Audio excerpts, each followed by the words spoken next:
Recycling building materials is a relatively new concept, but it's being used in northern Kentucky to restore a very old building. The 185-year-old Rabbit Hash General Store, heavily damaged by fire last February.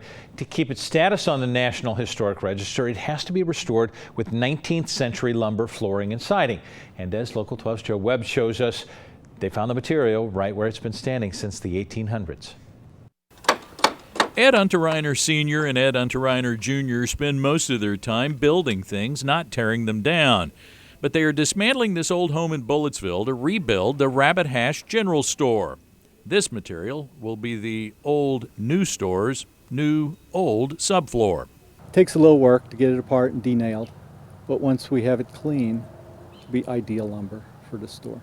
The February fire gutted the old general store, but enough was left to restore it and keep it on the National Historic Register. Vintage material was needed to do that. This place is 50 years younger than the store, but a good match. This is an old house that was built in the 1880s, 1889 actually. But the clapboard, the flooring, the tongue and groove flooring, all of that is exactly the same as what's in the general store. The Beware of the Dog sign will not be saved by order of the mayor.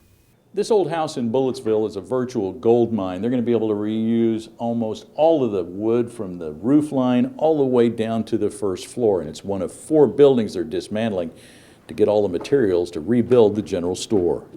A donated old bank building in Florence, Indiana will provide floor joists and structural material.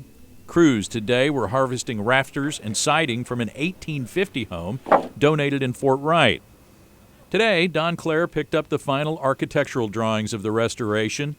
Once they get a building permit, the Unterreiners will start rebuilding the store with the harvested material, proving that they do build them like they used to.